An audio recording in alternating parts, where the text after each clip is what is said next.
Hello friends, welcome to study with Gupta channel. देखिए, modern history से जितने भी question exam point of view से बन सकते हैं तो उन सबको मैं कवर करवा रहा हूँ। तो ये पार्ट दूसरा है। एक वीडियो मैंने ऑलरेडी बना के डाल दिया है, अभी तक आपने नहीं देखा है तो लिंक मैं डिस्क्रिप्शन में डाल देता हूँ, वहाँ जाके आप देख सकते हैं। देखिए, इन क्वेश्चनों के साथ मैं कुछ और पॉइंट बताता चलता रहूँगा, तो उनको आप नोट करते जाइएगा। ये जितने भी पॉइंट मैं बता रहा हूँ तो ये एग्जाम पॉइंट ऑफ व्यू से इम्पॉर्टेंट है। तो चलिए वीडियो शुरू करते हैं। देखिए, चैनल को अभी तक आपने सब्सक्राइब नहीं किया है तो चैनल को सब्सक्राइब कर लीजिएगा। वीडियो पसंद आए वीडियो को लाइक कीजिए, शेयर कीजिए, कमेंट कीजिए। देखिए, हमारा जो पहला जो क्वेश्चन है कि जो भारतीय सुधार समिति थी उसकी स्थापना किसने की थी, तो वो दादा भाई नौरोजी ने की थी 1877 में। देखिए, इन्हें grand old man of India कहा जाता था। अगर आपसे पूछे पहली बार सुशासन की मांग किसने की थी, तो वो दादा भाई नौरोजी ने की थी 1904 में। अगर आपसे पूछे भारत में राष्ट्रीय आय का आकलन सर्वप्रथम किसने किया था, तो वो भी दादा भाई नौरोजी ने किया था। देखिए, इन्होंने 3 बार कांग्रेस के अधिवेशन की अध्यक्षता की। वो कौन कौन अधिवेशन थे, तो 1886 का अधिवेशन था, 1893 का अधिवेशन था और 1906 का अधिवेशन था। 1906 का जो कलकत्ता अधिवेशन था, तो उसमें जो कांग्रेस का मूल लक्ष्य था वो स्वराज्य था, ये ध्यान रखिएगा। देखिए, ब्रिटिश हाउस ऑफ कॉमन्स में जो प्रथम भारतीय थे जिन्होंने चुनाव लड़ा था, तो वो कौन थे, वो भी दादा भाई नौरोजी थे। अगला क्वेश्चन है, प्रथम फैक्ट्री अधिनियम किसके शासन में पारित किया गया, तो वो लॉर्ड रिपन के शासनकाल में 1881 में। और आपसे पूछे द्वितीय फैक्ट्री अधिनियम, तो वो लॉर्ड लैंस डाउन 1891 में। देखिए, लॉर्ड रिपन है, इन्होंने जो वर्नाकुलर प्रेस एक्ट था उसको समाप्त कर दिया था। और वर्नाकुलर प्रेस एक्ट की शुरुआत किसने की थी, तो वो लॉर्ड लिंटन ने की थी। स्थायी स्वशासन की शुरुआत किसने की थी, तो वो भी लॉर्ड रिपन ने की थी। तो इतना पॉइंट आप ध्यान रखिएगा। देखिए, अगला जैसे मैं अभी बता चुका हूँ, कांग्रेस का जो मूल लक्ष्य था स्वराज्य प्राप्ति, तो वो किस अधिवेशन में घोषित किया गया था, तो वो 1906 में कलकत्ता के अधिवेशन में, जिसकी अध्यक्षता दादा भाई नौरोजी ने की थी। अगला हमारा क्वेश्चन है, जो भारत में जो पहली बार रेल चलाई गई थी तो कब चलाई गई थी, तो वो 16 अप्रैल 1853 को चलाई गई थी। कहाँ से कहाँ तक, मुंबई से थाने के बीच 30 किलोमीटर दूरी थी। ये किसके शासनकाल में चलाई गई थी, तो वो लॉर्ड डलहौजी के शासनकाल में। लॉर्ड डलहौजी के शासनकाल में कुछ और भी कार्य हुए, जैसे 1854 में पोस्ट ऑफिस एक्ट था वो पारित किया गया। और इसके शासनकाल में जो राज्यों का विलय था वो अंग्रेजी साम्राज्य में हुआ करता था। तो इतना पॉइंट ध्यान रखिए। देखिए, अगला क्वेश्चन है, जो राजधानी कलकत्ता थी पहले, तो कलकत्ता से दिल्ली कब लाई गई, तो ये सन 1912 में लाई गई थी। देखिए, लॉर्ड हार्डिंग द्वितीय थे, तो उन्होंने 1911 में दिल्ली दरबार का आयोजन किया। 1911 में दिल्ली दरबार का आयोजन, उसी में जो राजधानी थी वो कलकत्ता से दिल्ली लाई गई थी। ये दो क्वेश्चन यहाँ से बन सकते हैं कि आपसे पूछा जा सकता है दिल्ली जो दरबार था, दिल्ली दरबार, वो कब आयोजित किया गया था, तो वो 1911 में। और ये राजधानी वाला, राजधानी कलकत्ता से दिल्ली कब लाई गई, तो 1912। ये दोनों पॉइंट ध्यान रखिएगा। देखिए, दलित वर्गों को हिंदू वर्ग से अलग कर अल्पसंख्यक वर्ग में सम्मिलित कर पृथक निर्वाचन मंडल की व्यवस्था की गई। ये किसके तहत की गई, तो ये सांप्रदायिक पंचायत के तहत की गई।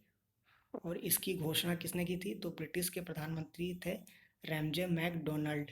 इन्होंने 16 अगस्त 1932 को की थी।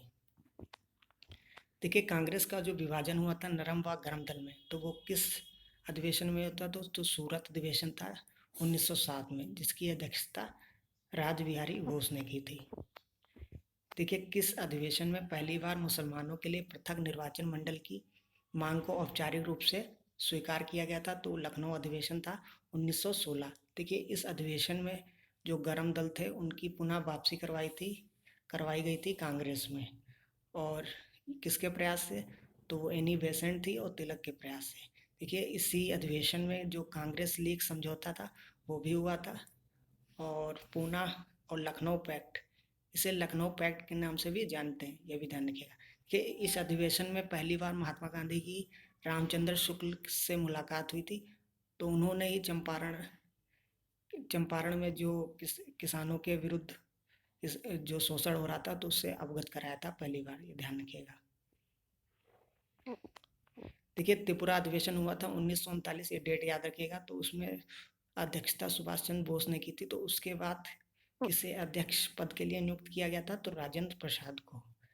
देखिए त्रिपुरा अधिवेशन 1939 में एक तरफ सुभाष चंद्र बोस थे और दूसरी तरफ महात्मा गांधी के समर्थक थे पट्टाभी सीतारमैया। तो उनको ही हराकर सुभाष चंद्र बोस ने अध्यक्ष पद का जो चुनाव था वो जीता था। और इनके बाद किसे नियुक्त किया गया था, राजेंद्र प्रसाद को।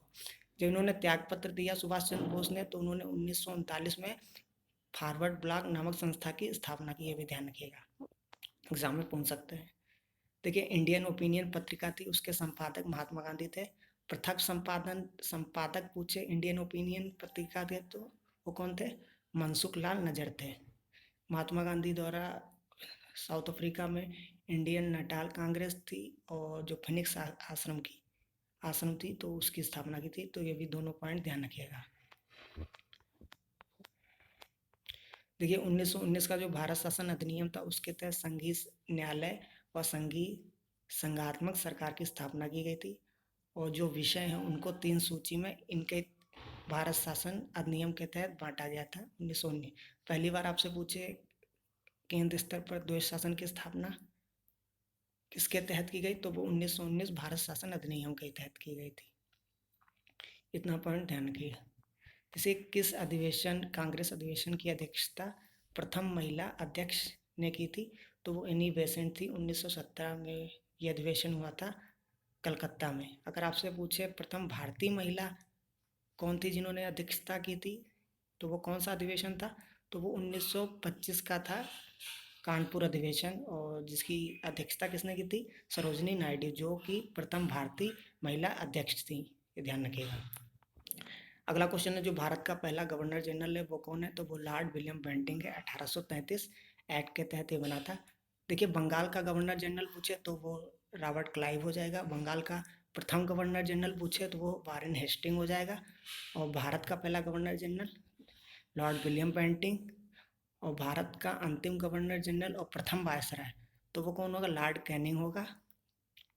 और भारत का अंतिम वायसराय और प्रथम गवर्नर जनरल तो वो लॉर्ड माउंटबेटन हो जाएगा।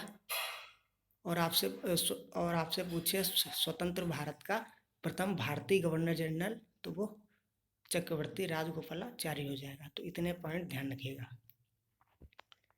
देखिए लास्ट पॉइंट है जो चंपारण आंदोलन था, तो ये क्या था। देखिए 3 कठिया प्रथा से संबंधित था।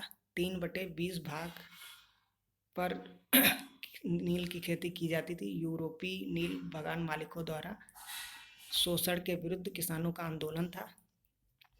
तो इसका नेतृत्व किसने किया था, महात्मा गांधी ने किया था रामचंद्र शुक्ल के बुलाए जाने पर। ये ध्यान रखिएगा। जैसे मैं अभी बता चुका हूँ, जो 1916 का लखनऊ कांग्रेस लीग समझौता था, तो उसमें इन्होंने रामचंद्र शुक्ल ने महात्मा गांधी को इस चंपारण की समस्या से अवगत कराया था। तो इतना पॉइंट ध्यान रखिएगा। Thank you.